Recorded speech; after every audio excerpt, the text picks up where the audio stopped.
Ramayana and Srimad Bhagavatam. These are three most authoritative Ramayanas. And then Ramayana in the Srimad Bhagavatam does not go into all the detail that's in Valmiki Ramayana, but it gives a summary. However, there are very significant lessons to be learned. And we'll begin now. So in the Srimad Bhagavatam, Canto 9, Chapter 10, it says that Lord Rama, carrying out the order of his father, who was bound by a promise to his wife, Lord Ramachandra, left behind his kingdom, opulence, friends, well-wishers, residents, and everything else, just as a liberated soul gives up his life, and went to the forest with Sita. Purport by His Divine Grace, A.C. Bhaktivedanta Swami Prabhupada. Maharaj Dasarath had 3 wives. One of them, Kaikeyi, served him very pleasingly, and he therefore wanted to give her a benediction. Kaikeyi, however, said that she would ask for the benediction when it was necessary. At the time of the coronation of Prince Ramachandra, Kaikeyi requested her husband to enthrone her son Bharata and send Ramachandra to the forest. Maharaj Dasarata, being bound by his promise, ordered Ramachandra to go to the forest according to the dictation of his beloved. And the Lord, as an obedient son, accepted the order immediately. He left everything without hesitation, just as a liberated soul or great yogi gives up his life without material attraction. So this is one of the opulence of the Supreme Personality of Godhead. It is said that the definition of God is that he possesses 6 opulences in full. Those are full knowledge, full beauty, full riches, full fame, full power, and full renunciation. So we can understand that these qualities make a person attractive. If Bill Gates walked in here now, everyone would be very interested to see him because he's very, very wealthy. But Krishna is the richest of the rich. He's the most beautiful of the beautiful. And he's also the most renounced of all the renounced. So, therefore, when he was asked by his father to go into exile for 14 years, he carried out the order of his father without any hesitation, because he was not attached to the position of being a king.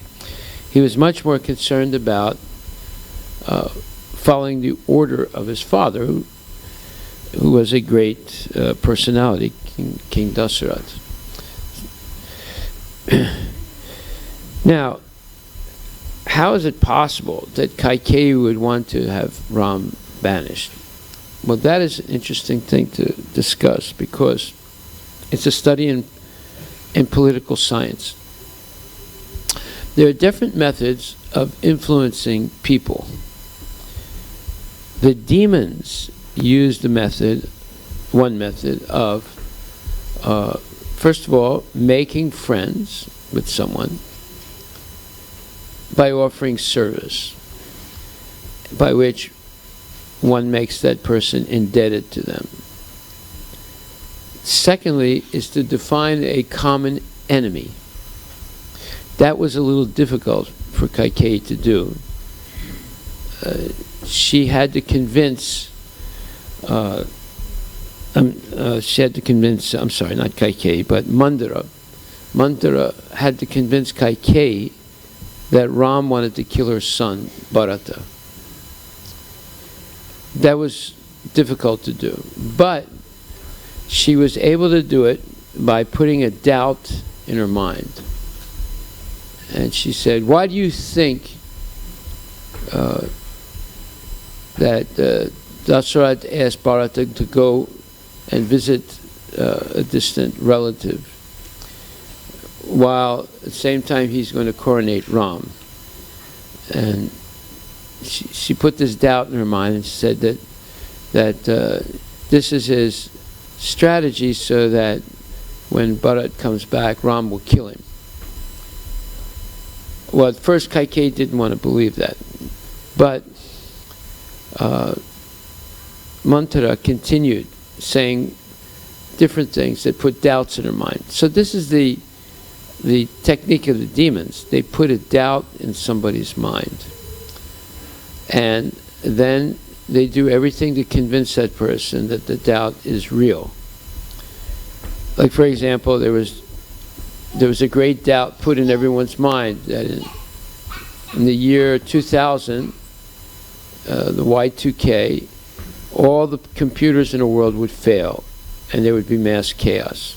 The banking system would fall apart and countries would be challenged to continue functioning. No checks, no social security checks would go out, etc. Well, a lot of people believed that, and based on that, they made some impetuous decisions, or let's say frantic decisions. So when doubts are put into people's minds, it's very easy to exploit them. And this is exactly what the demons do. They try and put doubts in people's mind about the existence of God. They put doubts in people's mind about political future. They put doubts in people's mind about economic future, and so forth. Like you always hear advertisements on the radio that the stock market is too high. It's going to go through a serious correction, meaning it's going to tank, right? So therefore you have to buy gold.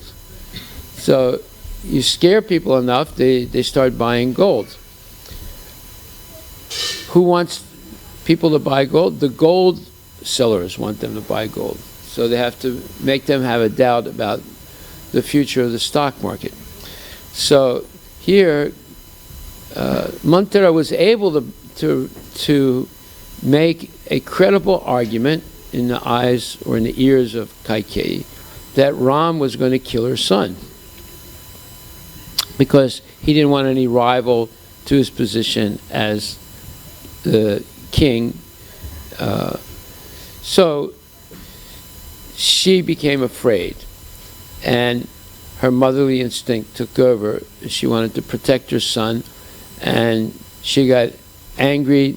Why would Ram want to do such a mean thing? Therefore, Manthara knew that Kaikeyi had a solemn promise from her husband, because she had helped him recover from some kind of a wound during a battle, and he credited her with saving his life. So therefore, he had offered her anything she wants, and she very astutely said, I don't want to take that promise now, but in the future I will ask you. So she took this occasion of Ram's coronation to insist that Ram be put into exile. Now the third step that Manthara used was, once that she had put the doubt in Kaikeyi's mind, then she made a proposal. The proposal was that Ram should be banished from the kingdom for 14 years. And the hard step was to convince her that Ram wanted to kill her son. So the way she did that was, first of all, put a doubt in her mind.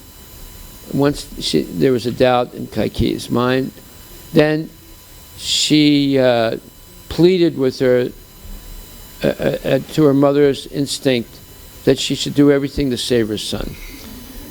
And then when Kaikeyi still remained doubtful, she ridiculed her, that, oh, you're such a goody-goody, you think Ram is such a pure person, but you will feel sorry as soon as you see how treacherously he deals with your son. So she used the following process: plead, threaten, ridicule, and finally, sarcasm, and then finally Kaikeyi gave in.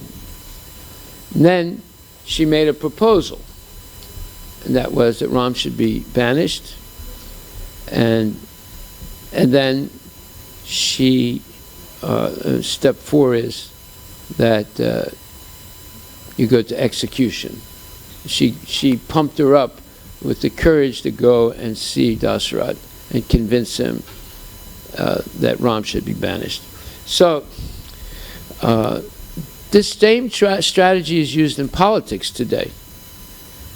The same strategy is used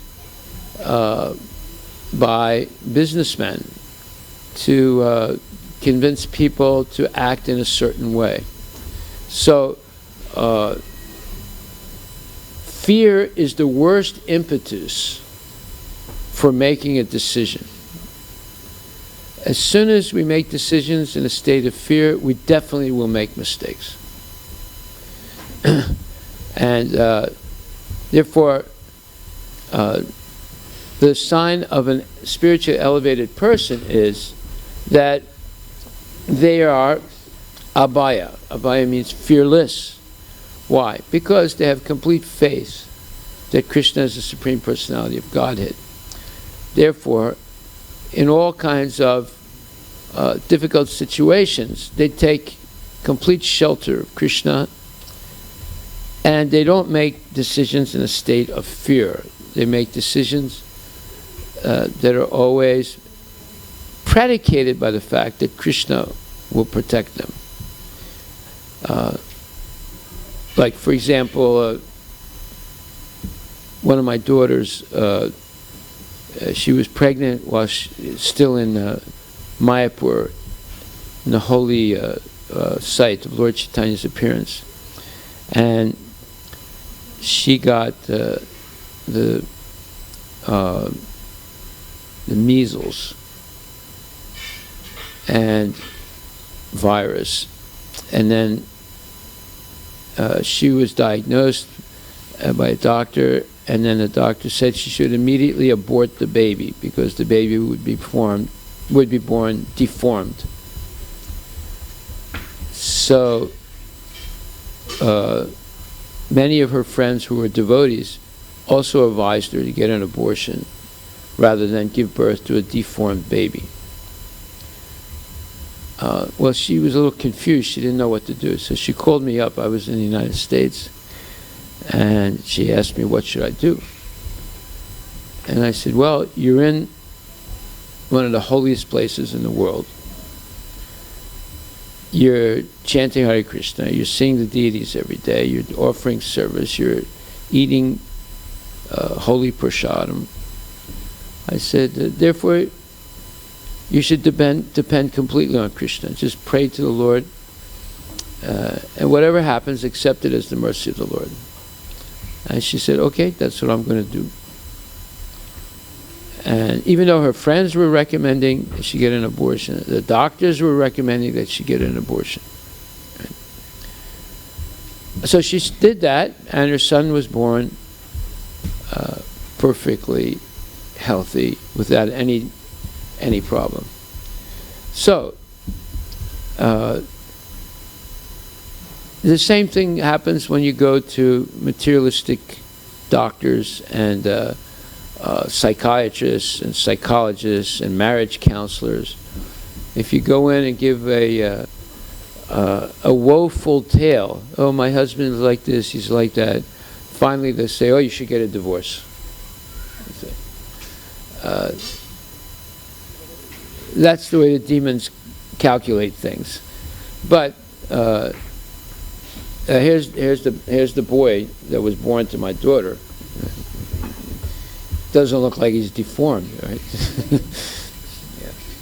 So you see the problem with materialistic calculation as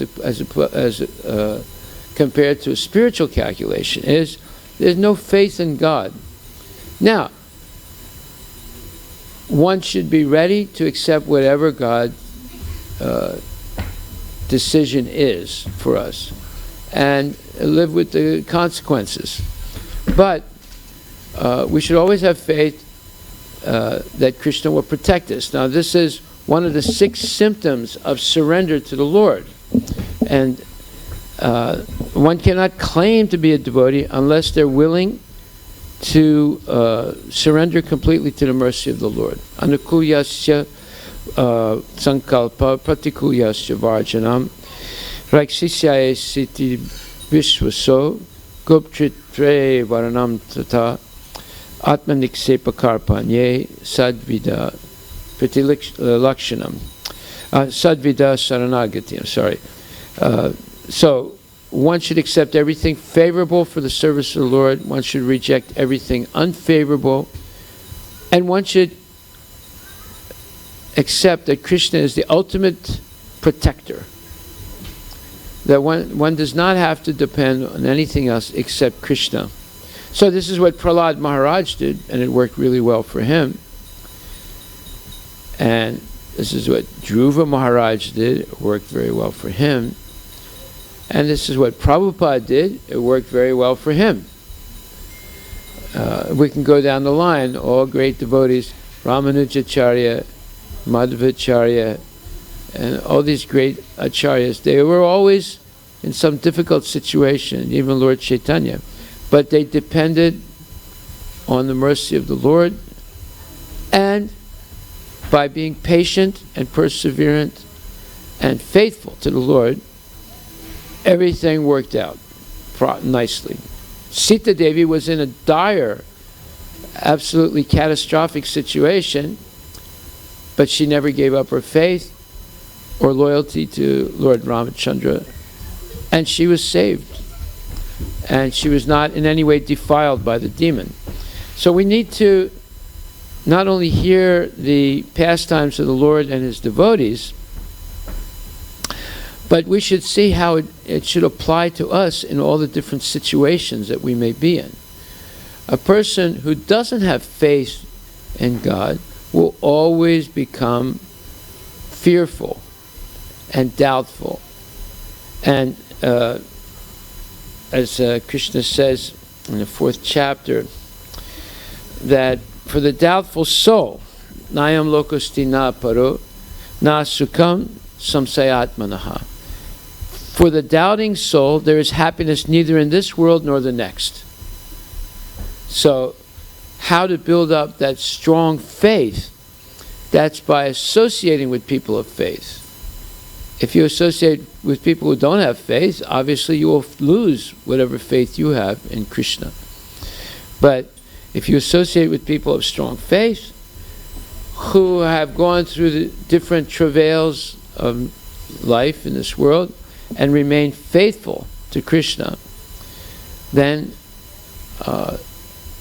you have a living example. Just like Prabhupada went through many, many different difficult situations, but he didn't give up his faith in his Guru and Krishna. So those are the 2 rails that go back to Godhead. A train travels on 2 parallel rails, and those 2 parallel rails are Guru and Krishna. Yasya Devi para bhaktir yata Devi tata Guru. Tasyate katita hi artak prakasante mahatmanaha.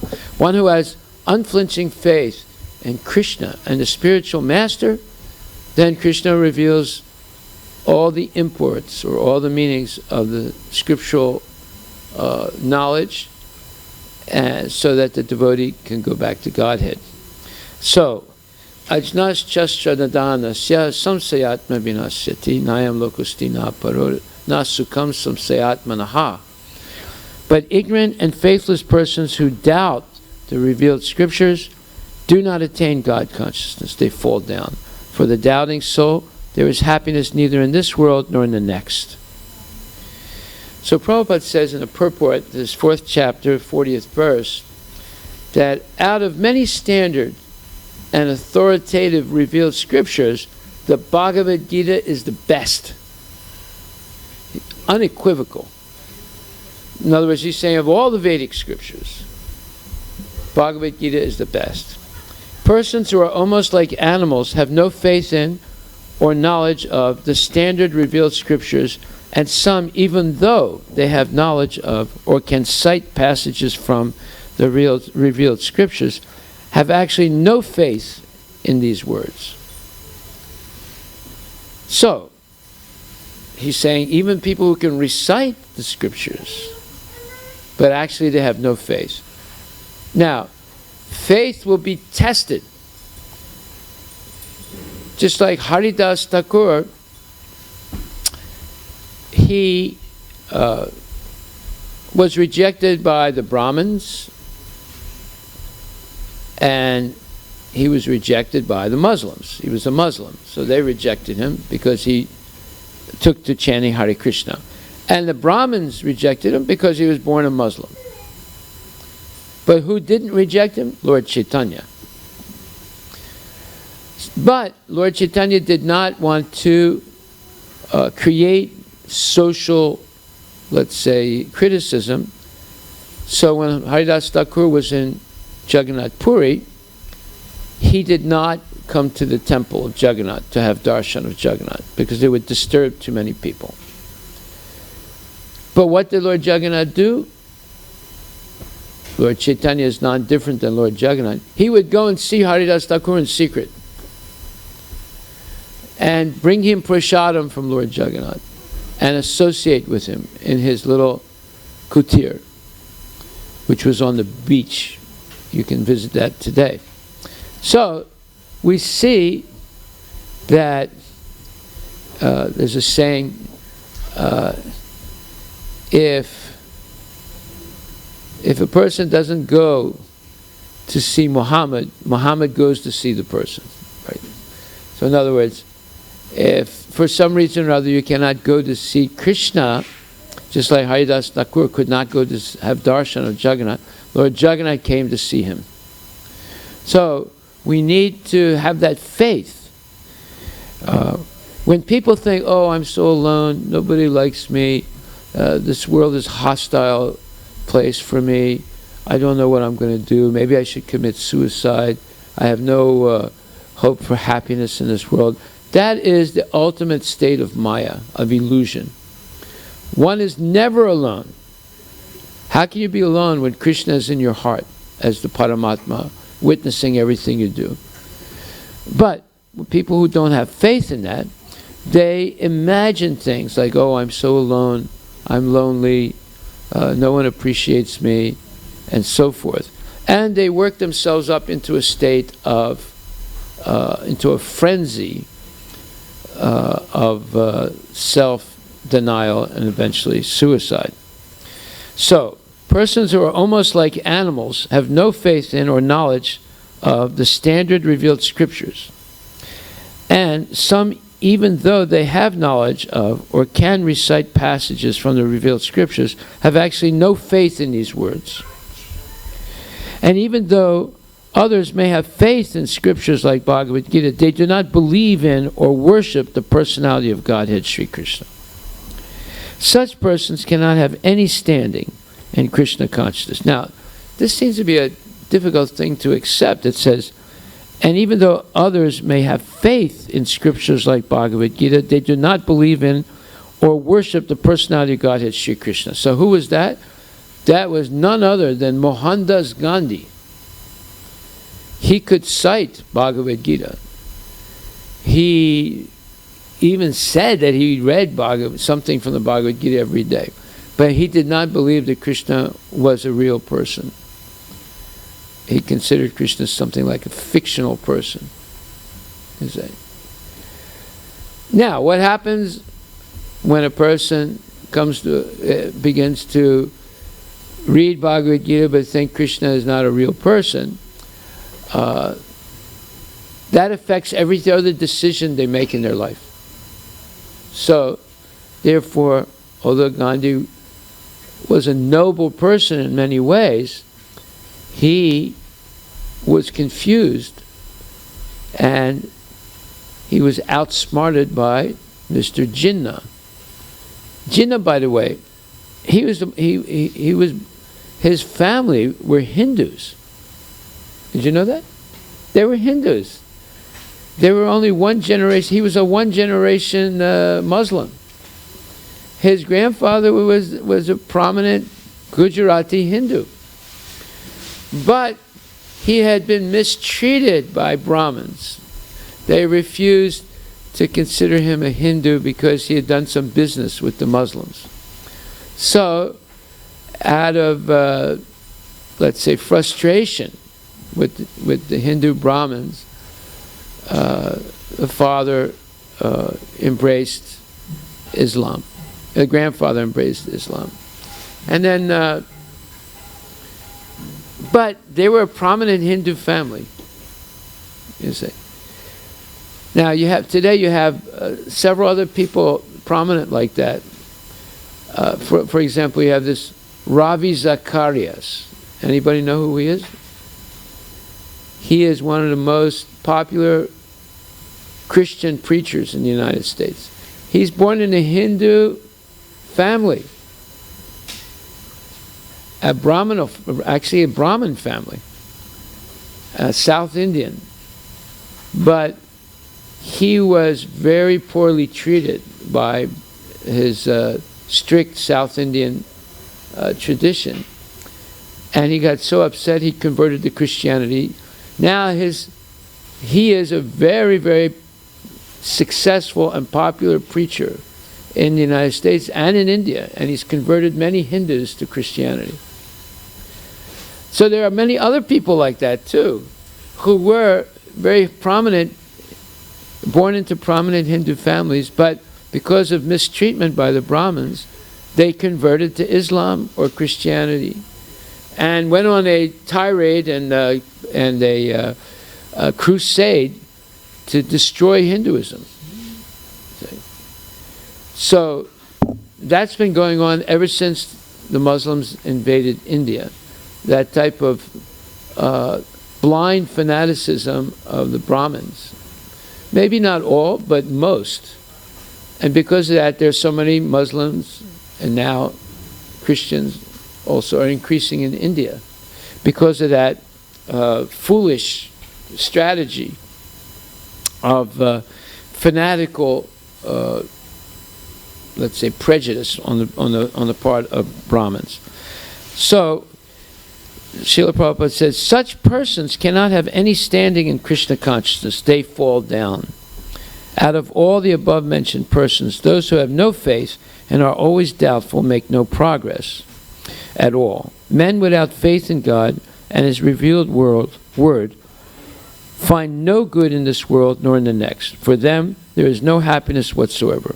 One should therefore follow the principles of revealed scriptures with faith and thereby be raised to the platform of knowledge. Only this knowledge will help one become promoted to the transcendental platform of spiritual understanding. In other words, doubtful persons have no status whatsoever in spiritual emancipation or liberation. One should therefore follow in the footsteps of great acharyas who are in the disciplic succession and thereby attain success. So Lord Ramachandra gave the example of this perseverance and tolerance. He tolerated the injustice of his mother, Kaikeyi. Of course, he had 3 mothers, right? Because his father had 3 wives. But he treated them all equally. His mother, Kaushalya, and then second mother, Kaikeyi, and the third mother. He treated them all equally.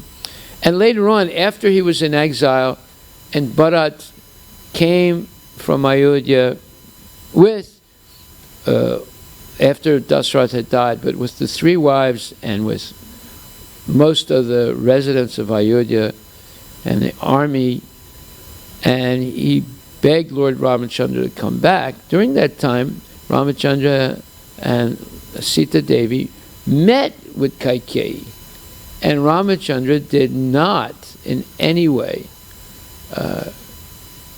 express any bitterness or ridicule, and he treated her with the utmost respect.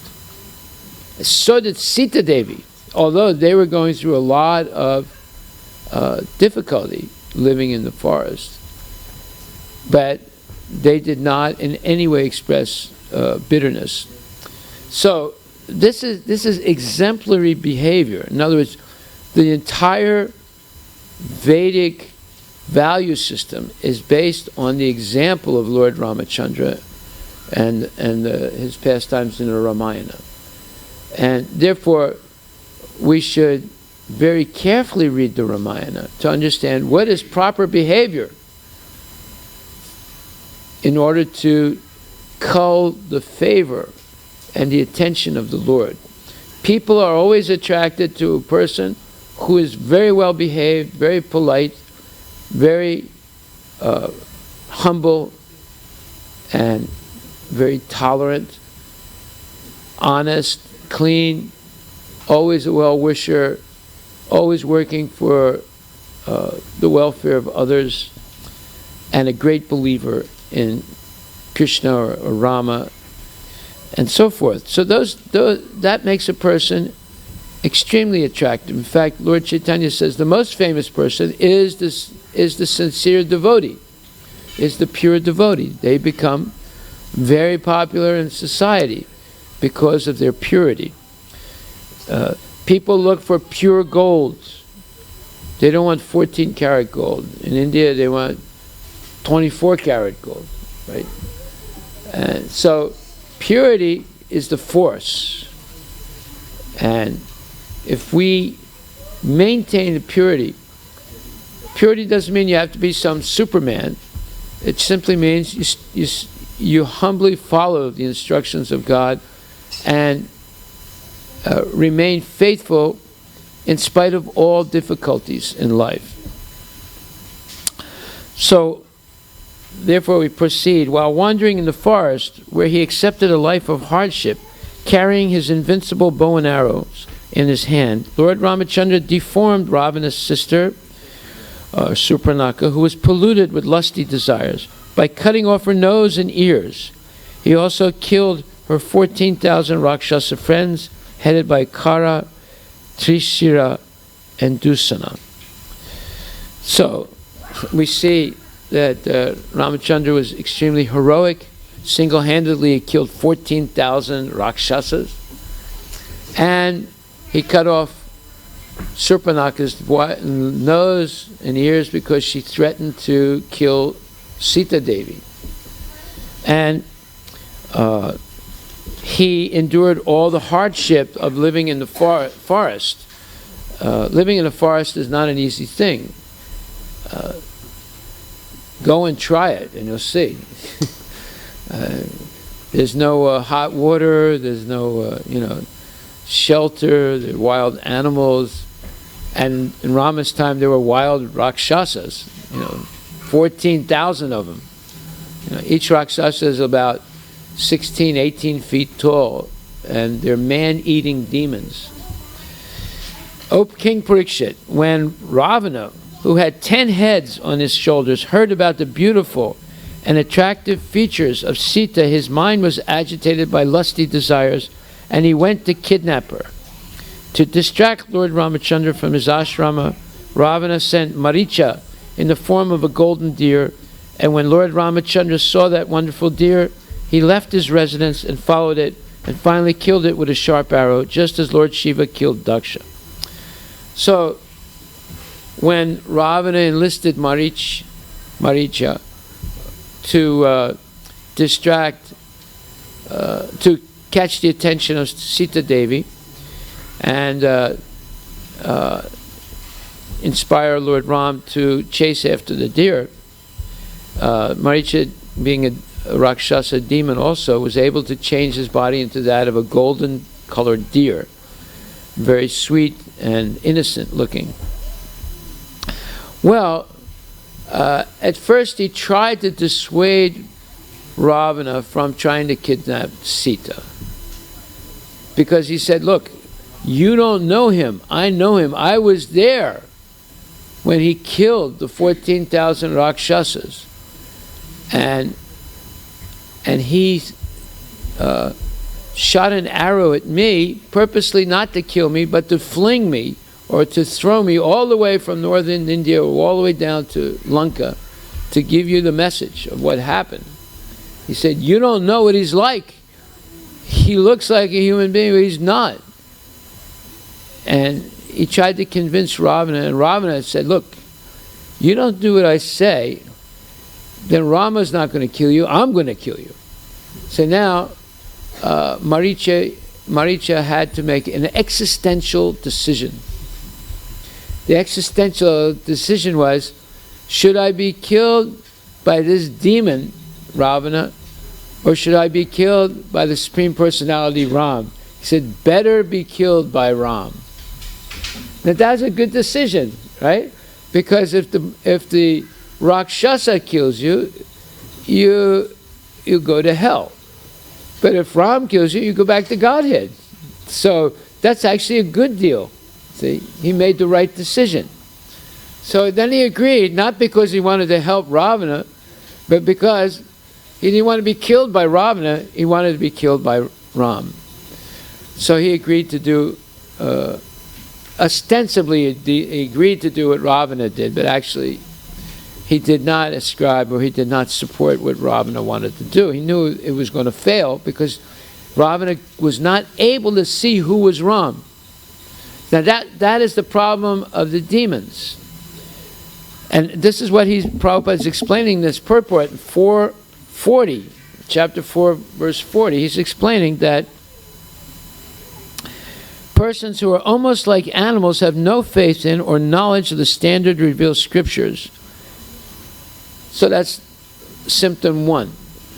Symptom 2. Even though they have knowledge of or can cite passages from the revealed scriptures, but they have actually no faith in these words. So that's the most prominent quality of a demon. They may know Bhagavad Gita, but they don't really have faith in the Bhagavad Gita. It's just like a parrot that learns how to chant Hare Krishna. Hare Krishna, Hare Krishna, Krishna Krishna. But if you grab it by the neck, it goes, ah! You know, immediately stops chanting Hare Krishna. So people chant Hare Krishna, but when there's some severe test, they forget. They forget. They pack and run like scared chickens, right? Instead of fighting. Now, we see that the vulture, Jatayu, he didn't pack and run, even though he was an old man and he was blind. When he heard Sita crying out for help, and he knew that the demon Ravana was carrying her away, he flew up there. He was ready to die to save Sita. And Prabhupada said, we should be like Jatayu, ready to die to save Sita. Okay? Yes. So there are certain people in history like that. Jatayu is one. But you have other persons like Shivaji. He was willing to face the Muslims. He was not chicken-livered. He was a brave man, and his army was outnumbered vastly by the Muslims, but yet he fought them. He was not afraid. And there's Subhash Chandra Bose. He was not afraid of the British, and he enlisted so many people, so many young Bengalis and Indians to fight the British. And so we should not be afraid. We should be abhaya, fearless, especially in the case of danger to the deity. Like, for example, in India, so many temples were endangered by the Muslims. Many of them were destroyed, but yet, after all that destruction, all that killing, still the temples are there, rebuilt. Like, you look at the Somnath, rebuilt, how many times? Like 14 times they rebuilt the temple, huh? 16 times they rebuilt the temple. 16 times destroyed, 16 times rebuilt. So they're still worshiping in Somnath. So that that means that there's faith in Krishna as the Supreme Personality of Godhead, and faith in one's religious convictions, and one is not going to be daunted or intimidated by marauding wild invaders. Okay, they might win the battle, but they lose the war. You cannot win every battle, but you can win the war through perseverance and attrition. So in this way, a person, even though others may have faith in scriptures like Bhagavad Gita, they do not believe in or worship the personality of Godhead Sri Krishna. Such persons cannot have any standing in Krishna consciousness. They fall down. Out of all the above-mentioned persons, those who have no faith and are always doubtful make no progress at all.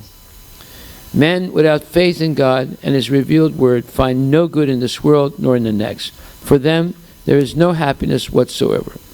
One should therefore follow the principles of revealed scriptures with faith and thereby be raised to the platform of knowledge. So that's the key phrase here. Faith will always precede knowledge. It's not the other way around. Like you get a lot of knowledge, then you get faith. You begin with faith, and then knowledge develops. How do you get the faith, though? You associate with people of faith. So those are decisions you have to make in your life. Who are you going to listen to? Who are you going to take advice from? Who are you going to learn about Krishna?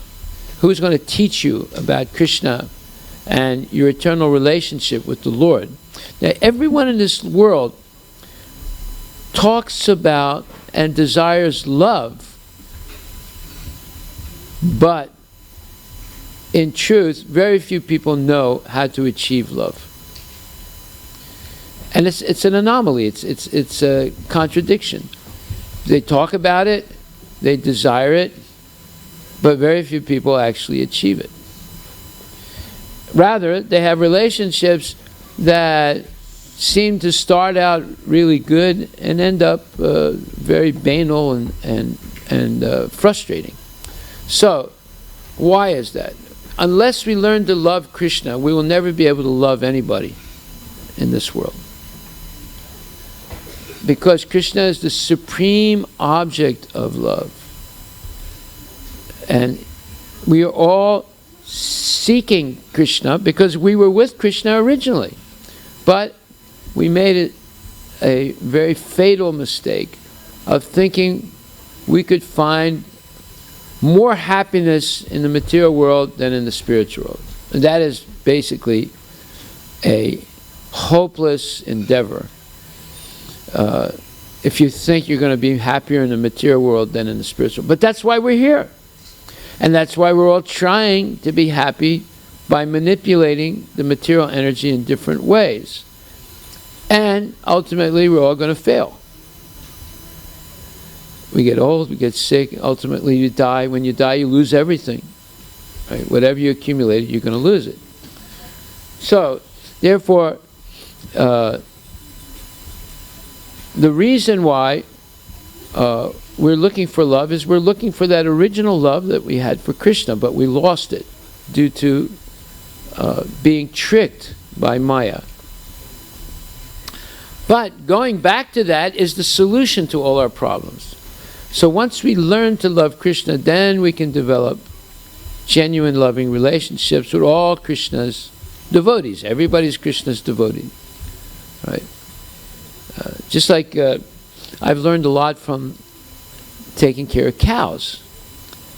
Cows are like children. So if you protect them, you're kind to them, they reciprocate in kind.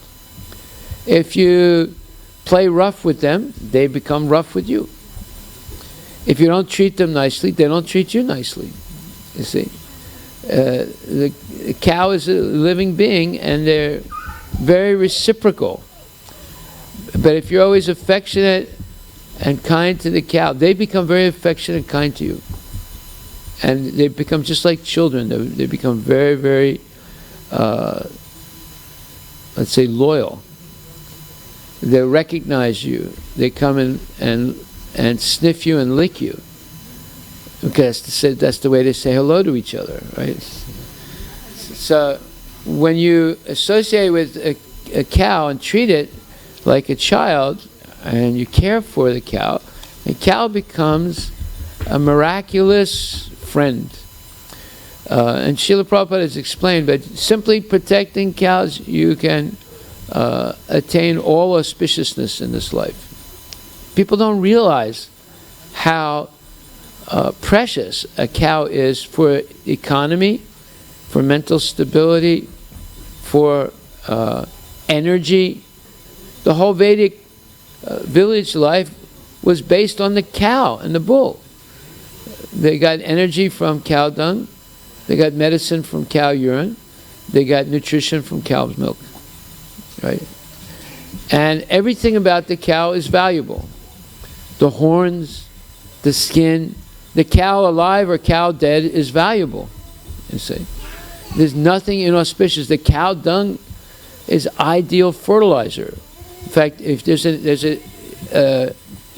YouTube video in which is made by devotees in Europe, Eastern Europe. They have 4 pots. First pot is regular soil. Second pot is composted soil. Third pot is soil from a old growth forest. And the fourth pot is powdered dry cow dung. So they plant the same seeds in each pot, and after 3 weeks, when they planted, they take a picture. Then after 3 weeks, there's a picture. Then after 2 months, there's a picture. And in every picture, the same plant grown in cow dung is 3 times bigger than the other and much more healthy, right? The next best soil is soil from an old growth forest, because in an old growth forest there's no plowing, there's little sun, and there's continual composting going on, because trees drop their leaves and the leaves compost, and it develops, the topsoil in the old growth forest is extremely deep for hundreds of years of composting going on, and no disturbance of the microflora underneath the leaves and the debris of the forest. So therefore, that's why these old growth trees get so big. A sequoia tree goes up 100, 150 feet. It's like a 10-story building, right? So you can imagine how rich the soil is. So here we see that Lord Ramachandra was able to go through tremendous difficulty, especially after his wife was kidnapped. But he never gave up. And at the same time, Sita was constantly harassed by Ravana. He kept reminding her, your husband is in exile. He doesn't have a kingdom, doesn't have a treasury, doesn't have an army. He doesn't know where you are. Even if he finds out where you are, he'll never be able to come here, because even the Devas tried to come to Lanka. I defeated them. So if the Devas can't come, your husband is just an ordinary man. How can he ever come here? So Ravana was overwhelmed with his own pride and ignorance. He could not imagine how Rama would ever find Sita, or even if he did, he would never be able to attack Lanka and withstand the power and strength of Ravana. But Sita didn't hear any of his boasting. She said, that's all nonsense. You don't know who my husband is. You better give me back to him, or else he's going to come here and destroy you and your entire dynasty. Because she was a faithful wife, she was protected. And she never wavered in her determination to remain faithful to Lord Rama. So Ravana's problem was lust. Lust is the greatest enemy of the living entity. Kama esa, kroda esa, raga guna samudbhavan. Mahasana mahapapma vidhi enam ihavairinam. So this lust is the all-devouring enemy of mankind. And Ravana is lust incarnate. So you can see that he had a very, very inauspicious future, because he would be destroyed by the lust itself. So in the 3rd chapter, 39th verse, it says that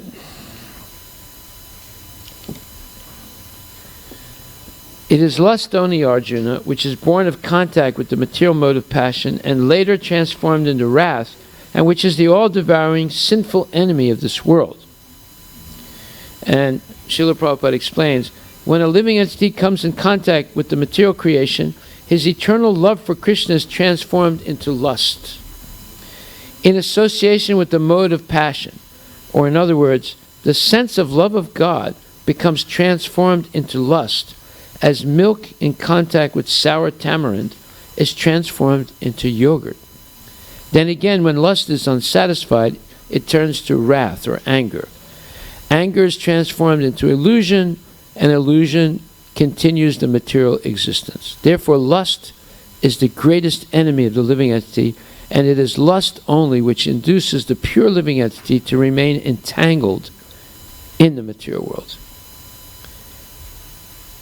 Wrath or lust or anger is the manifestation of the mode of ignorance. These modes exhibit themselves as anger and other corollaries. If therefore the mode of passion, instead of being degraded into the mode of ignorance, is elevated to the mode of goodness by the prescribed method of living and acting, meaning Krishna consciousness, then one can be saved from the degradation of anger by spiritual attachment. So whenever you see an angry person, you know that they have overwhelming lust and it's been frustrated. Therefore they're angry. And the perfect example is Ravana. He was full of lust, and when Ram started to approach Lanka, he became angrier and angrier. Right? The Supreme Personality of Godhead expanded himself into many for his ever-increasing spiritual bliss, and the living entities are parts and parcels of this spiritual bliss. They also have partial independence, but by misuse of their independence, when the service attitude is transformed into the propensity for sense enjoyment, they come under the sway of lust. Well, you can see this in a teenager. When someone becomes a teenager, we were all teenagers. You can just analyze, we can analyze ourselves also. When a teenager starts to misuse their independence, and by misuse of independence, their attitude of service to their parents is transformed into a propensity for sense gratification. So before that happens, if you say, Johnny, come here and help me, we have to take out the trash. Yes, Mommy, I'm coming right away. Then after that service attitude changes into the desire for sense gratification. Johnny, can you help me take out the trash? Oh, Mom, you do it. You know, I'm playing this computer game. It's really important. Or this excuse, let's go to the temple. No, I don't want to go. Let's sit down and read the Bhagavad Gita. I'm not interested. You see, that the service attitude that they had before, the submissiveness they had before, now has changed to unsubmissiveness, uncooperativeness, lack of respect, lack of cleanliness, lack of regularity, lack of everything. That means that they become overwhelmed with lust for sense gratification. Maybe that doesn't happen to every child, but it happens to most children today. They refuse to be submissive at a certain point.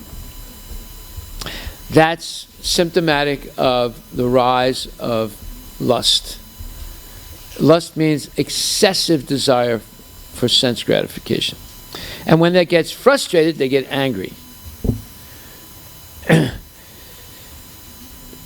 So, all living entities have partial independence, but by misuse of their independence, when the service attitude is transformed into the propensity for sense enjoyment, they come under the sway of lust. This material creation is created by the Lord to give facility to the conditioned souls to fulfill these lustful propensities, and when completely baffled by prolonged lustful activities, the living entities begin to inquire about their real position. So in other words, it's not until we fail that we begin to get interested in spiritual life. Failure is the pillar of success.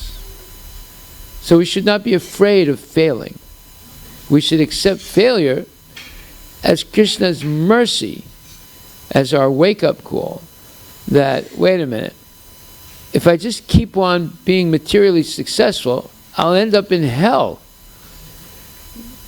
Therefore, I should wind it down voluntarily and gain more time for Krishna consciousness. Because that's the only thing that will give me peace of mind and the possibility of achieving real love. So, do you feel happy when your mind is always disturbed? Let's say you were President Trump for one day. Would your mind be peaceful or disturbed? Disturbed. Yeah. Every minute there's a new problem. Just 2 weeks ago, Trump said, our priority in Syria is not to end the regime of Bashar Assad. What did he say today? We're going to get rid of Assad. In 2 weeks, a complete about-face, because Assad they claim that he used chemical weapons and killed so many children and people. So, you see, there's no peace in the life of Mr. Trump. He was happier when he was a businessman only, but now he's got to deal with every problem in the world, right? He's going to bomb Kim Jong-un, North Korea, and then he's got to deal with the Chinese, and he's got to deal with the Russians, he's got to deal with the Republicans, he's got to deal with the Democrats, and he's got to deal with this one and that one, you see. So, there's no peace in the material world as long as we want to dominate. But as soon as we become submissive and engage in Krishna's service, then you can have peace of mind and you can achieve love of Krishna. Jai Shri Radha Nilamada Ki Jai Namo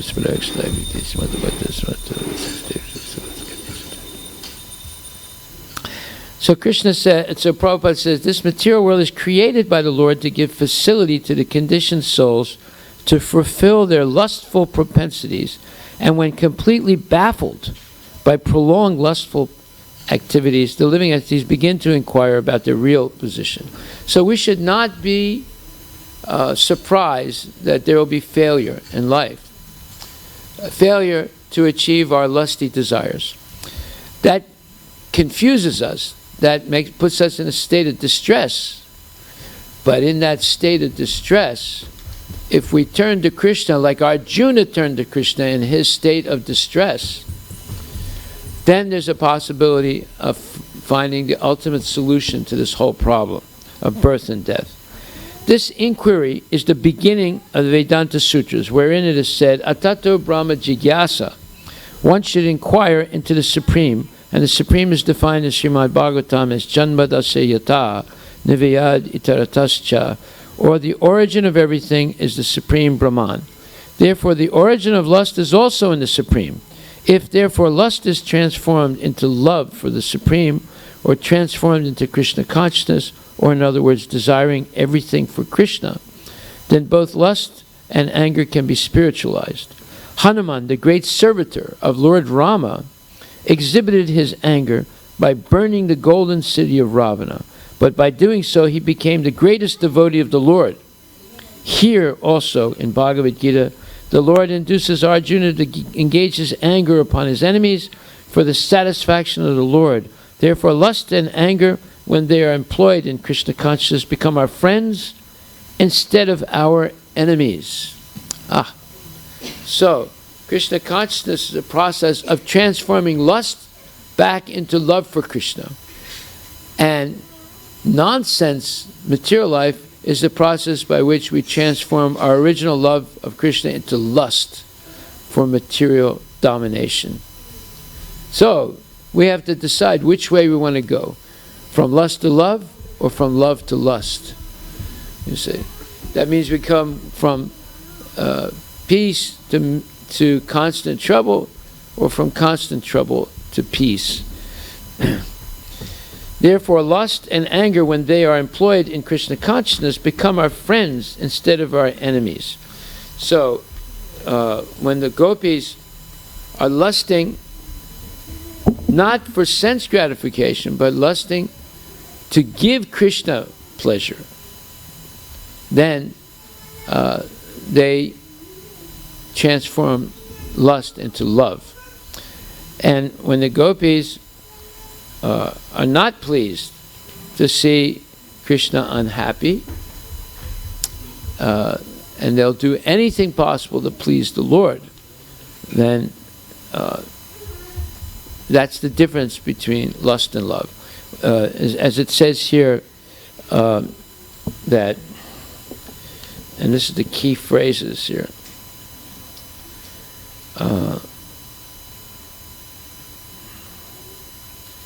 both lust and anger can be spiritualized.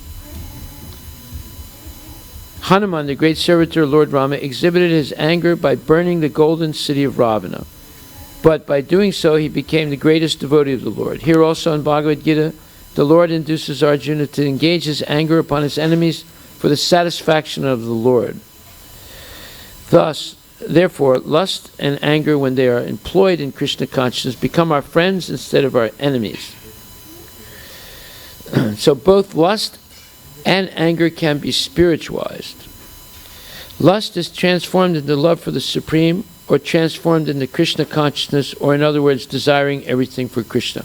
So what we're learning in the temple is how to desire everything for Krishna. The materialist is desiring everything for him or herself. The devotee is desiring everything for Krishna. That's the difference between a devotee and the materialist. Okay, so Lord Ramachandra entered the forest, and Lakshman was also absent. Lakshman also left Sita. The worst of the Rakshasas, Ravana, kidnapped Sita Devi, the daughter of the king of Videha, just as a tiger seizes unprotected sheep when the shepherd is absent. When Lord Ramachandra wandered in the forest with his brother Lakshman, as if very much distressed due to separation from his wife. Thus he showed by his personal example the condition of a person attached to a woman. And in the purport, Srila Prabhupada explains, in this verse, the words Sri Sanginam Gatim Iti indicate that the condition of a person attached to women was shown by the Lord himself. According to mortal instructions, Grihe Narim Vivarjayet. When one goes on a tour, one should not bring his wife. Formerly, men used to travel without conveyances, but still as far as possible. When one leaves home, one should not take his wife with him, especially if one is in such a condition as Lord Ramachandra when banished by the order of his father. Whether in the forest or at home, if one is attached to women, this attachment is always troublesome, as shown by the Supreme Personality of Godhead by his personal example. Of course, this is the material side of Sri Sangi, but the situation of Lord Ramachandra is spiritual, for he does not belong to the material world. Narayana Paro Vyaktat. Narayana is beyond the material creation. Because he is the creator of the material world, he is not subject to the conditions of the material world. The separation of Lord Ramachandra from Sita is spiritually understood as vipralamba, which is an activity of the Hiladini potency, or the internal potency of Krishna, of love, of the Supreme Personality of Godhead, belonging to the Shingara rasa, the mellow of conjugal love in the spiritual world. Well, this is the problem with reading a translation of Ramayana written by a materialistic, scholarly person. He reduces Lord Ramachandra's seeming confusion and lamentation after Sita was kidnapped as some mundane exhibition of, let's say, loneliness and pining in separation from his wife. It's not what was going on.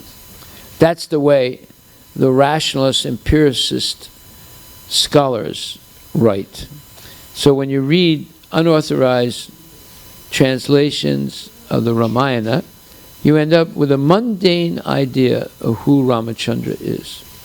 And that is very unfortunate. We have to hear about the Lord from genuine devotees, like Valmiki Muni. Then we will not be subject to such, let's say, low-class, very pejorative explanations of Ramachandra's pastimes. So, Vipralamba Bhava is the love one feels in separation, which is stronger than love in proximity.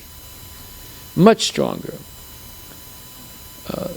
Okay, like my once I heard my mom explain how she was feeling when one of my brothers was in World War II in the Pacific theater of the war. He was part of the occupation army of the Philippines and then Japan. Fortunately, and he also was in active combat. He described to me once.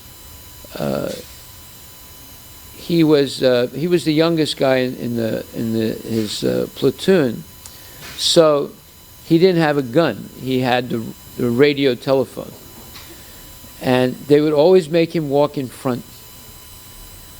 Right. So when they'd be walking through the jungle looking for Japanese snipers and Japanese, he would be the first guy in front of everyone else. So, one time they were in an area where there were a bunch of snipers. The Japanese snipers would have camouflage with leaves on their helmets and their uniforms, and they'd be way up on a coconut tree, right up where the coconuts are, looking down. So you wouldn't be able to actually see them. And my brother was thinking, I'm finished. He said, I'm dead meat. I'm going to be dead. He knew it, right? And when he heard the shot, he said, that's it. He just closed his eyes and was holding on. He had a cross that my mom gave him, right? Well, the bullet went past him and killed the lieutenant of the platoon who was right behind him. And then he realized what the Japanese were doing. They saw that he didn't have a gun, so they realized this is some idiot that they put in the front, right? So the big guys are behind him. So they let him walk, quite a distance, right, without shooting him. And because he went so far ahead, the people behind thought, everything's all right. They didn't kill the idiot, right? So that way, the Japanese were smart, right? They waited for the lieutenant, the guy that was in charge of the whole platoon, to come a little bit closer, and then he killed him, right? And so my brother was telling me this. He said, I am sure the only reason I survived is because Mom gave me that cross, and I was wearing it all the time. And at least several times a week she was going to church, and she described also, she was going to church and praying for him. Right? He said, that's the only reason I survived. There was no other way I could have survived. So he went through the war without being killed. right? And then he ended up in... so anyway, you see that faith in God is a very important thing. Because just like Marichi had faith because he had real experience of who Ram was. And then when he saw how crazy Ravana was, he decided, better I be killed by Ram. At least I have a chance of salvation rather than being killed by this demon. You know. So Marichi was smart. He was very, very smart, although he was a demon. But he had practical experience, right, of who Ram was. And here we see that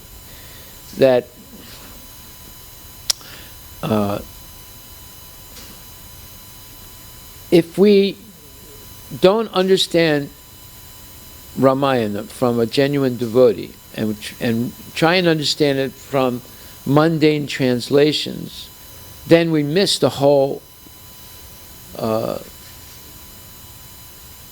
let's say, esoterical understanding of the Lord's pastimes.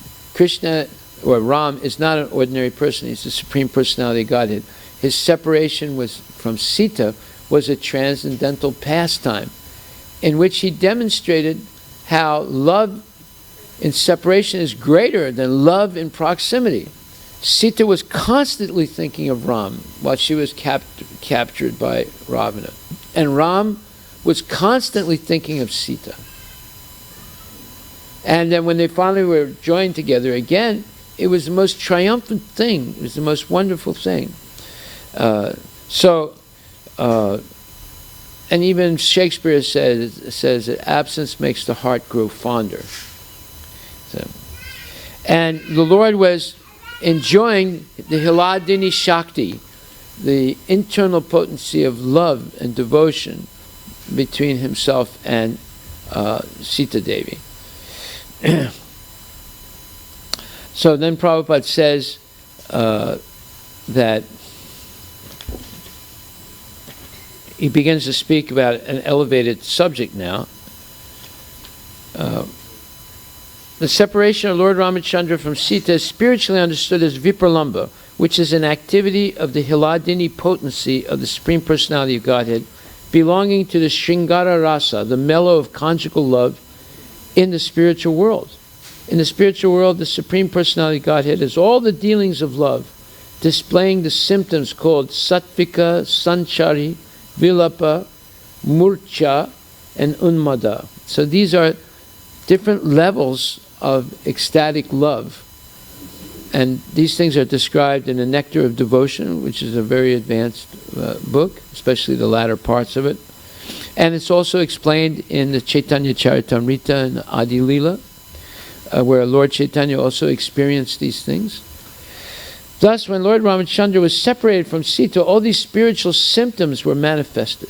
The Lord is neither impersonal nor impotent. So Ravana interprets the Lord's nostalgic feelings of love for Sita and separation as weakness, because he's a demon. He has no way of understanding the transcendental pastimes of the Lord. But actually, they were the most profound states of love and separation called Vipralamba Bhava. And normal empirical or scientific or literary translations of the Ramayana completely miss this whole aspect of Vipralamba Bhava between Lord Ramachandra and Sita Devi. Rather, the Lord is Satchitananda Vigraha. The Lord is neither impersonal nor impotent. He is Satchitananda Vigraha, the eternal form of knowledge and bliss. Thus, he has all the symptoms of spiritual bliss. Feeling separation from one's beloved is also an item of spiritual bliss. As explained by Srila Swarupa Damodar Goswami, Radha Krishna Pranaya Vikirtir, Hiladini Shakti. The dealings of love between Radha and Krishna are displayed as the pleasure potency of the Lord. The Lord is the original source of all pleasure, the reservoir of all pleasure. Lord Ramachandra therefore manifested the truth both spiritually and materially. Materially, those who are attached to women suffer, but spiritually, when there are feelings of separation between the Lord and his pleasure potency, the spiritual of the Lord, the spiritual bliss of the Lord increases. This is further explained in Bhagavad Gita 9:11. Avajananti mam mudha manasam tanamasritaha param bhavam ajananto mama bhuta maheshwaram. One who does not know the spiritual potency of the Supreme Personality of Godhead thinks of the Lord as an ordinary human being, but the Lord's mind, intelligence, and senses can never be affected by material conditions. This fact is further explained in the Skanda Purana as quoted by Madhvacharya. And there's a long quote in Sanskrit. Then Prabhupada continues, it was actually impossible for Ravana to take away Sita. The form of Sita taken by Ravana was an illusory representation of Mother Sita, Maya Sita. When Sita was tested in the fire, this Maya Sita was burned, and the real Sita came out of the fire.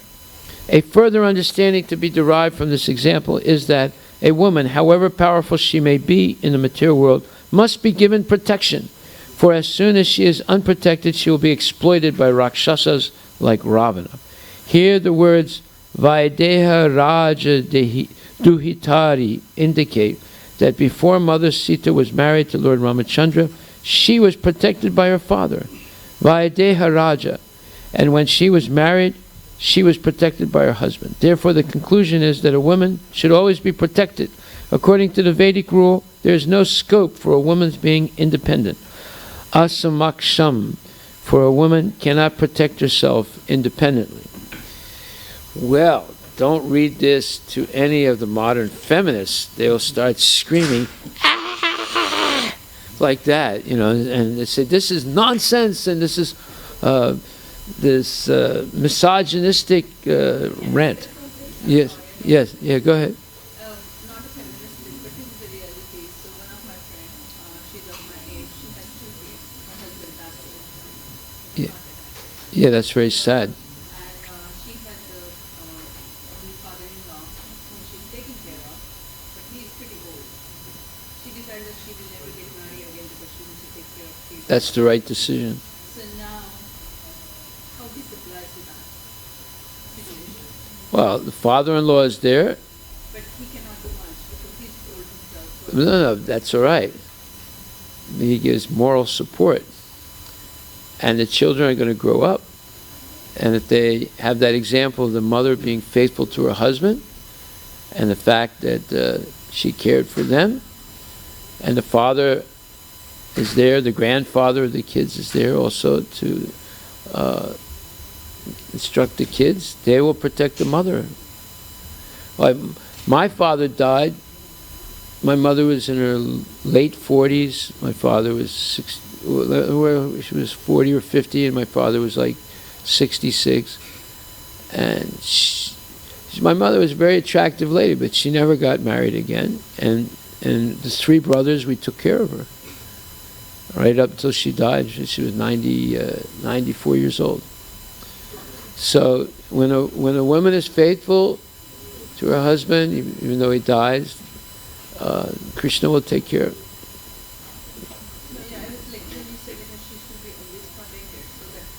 She's protected by her chastity.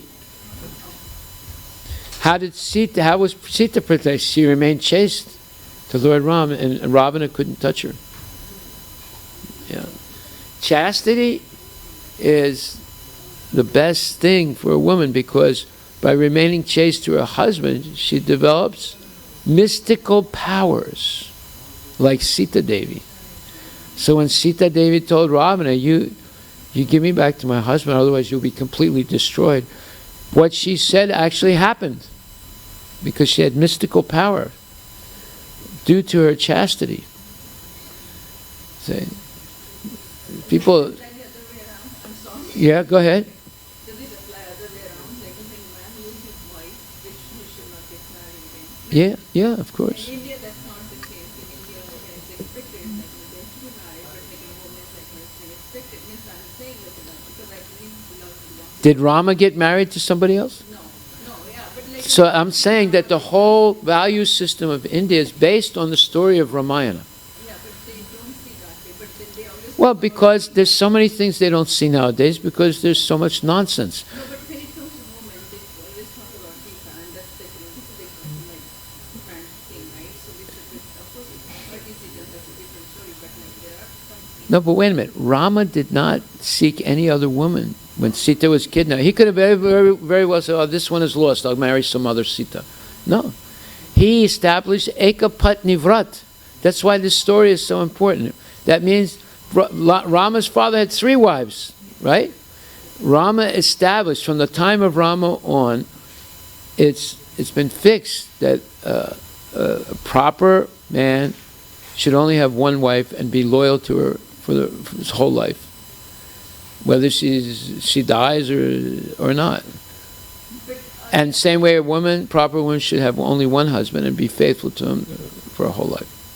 Yeah, so why I am saying it, because it's clearly written here, like, that A woman should be protected. That's what's written. but like, that other, for the other gender, that is not given. And I'm not like, trust me, I'm not saying this. No, what did you say for the other what? So for the men, that kind of, there is no, in the scripture that's not written that man has to be a but means like, Yes, it is. Here it is. This is it. I did not hear. Okay, listen. I just read it. I'll read it again.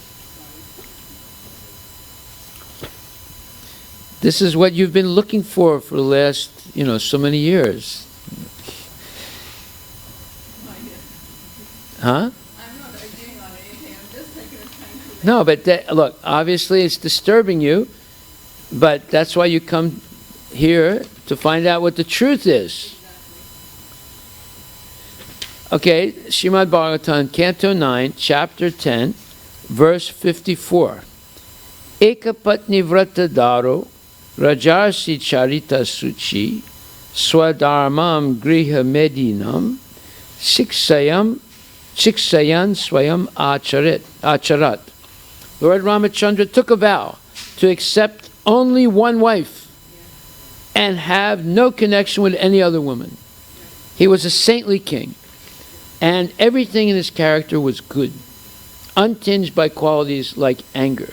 He taught good behavior for everyone, especially for householders, in terms of varna and ashrama dharma. Thus, he taught the general public by his personal activities.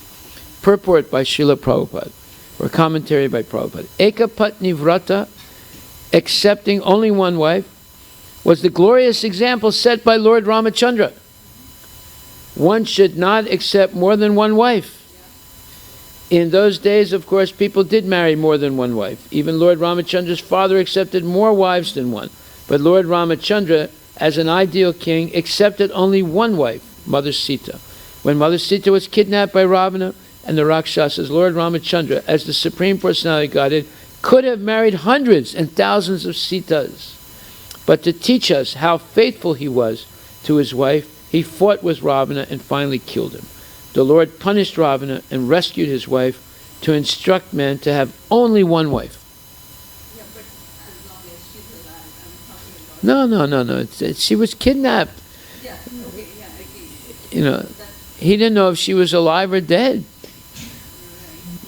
Right, yeah. Right? But like, what they do in our community. What they do is wrong. Okay?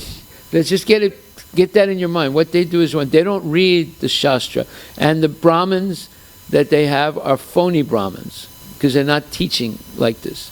This is the real Ramayana. This is the real teaching. Lord Ramachandra had 2 purposes to establish. First, establish Rajaram. And second, Ekapatni Vrat. Rajaram means the leader of the kingdom or leader of society must be a saint. Then the people will become saintly.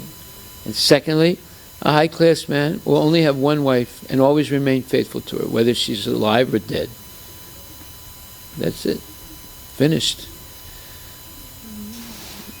Okay? Yeah. He fought with Ravana and finally killed him. The Lord punished Ravana and rescued his wife to instruct men to have only one wife. Lord Ramachandra accepted only one wife. How many times is he saying it here? Only one wife. And manifested sublime character, thus setting an example for householders. A householder should live according to the ideal of Lord Ramachandra, who showed how to be a perfect person. Being a householder or living with a wife and children is never condemned, provided one lives according to the regulative principles of Varnashram Dharma. Those who live in accordance with these principles, whether as householders, brahmacharis, or vanaprasthas, are all equally important. Shri Ramachandra Bhagavan ki jai. Hare Krishna. You see, every time you come to class, we chip away at all the misconceptions. Right? It's worth it.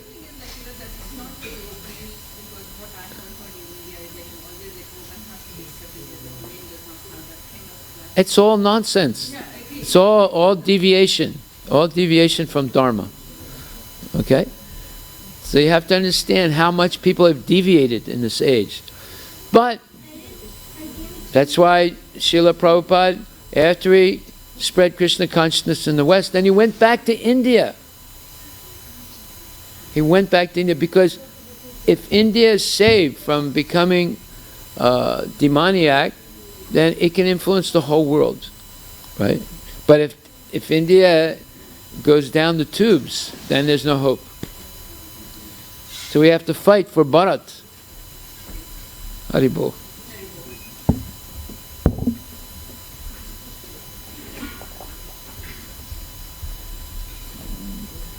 Yes. What happened? Yeah. Go ahead.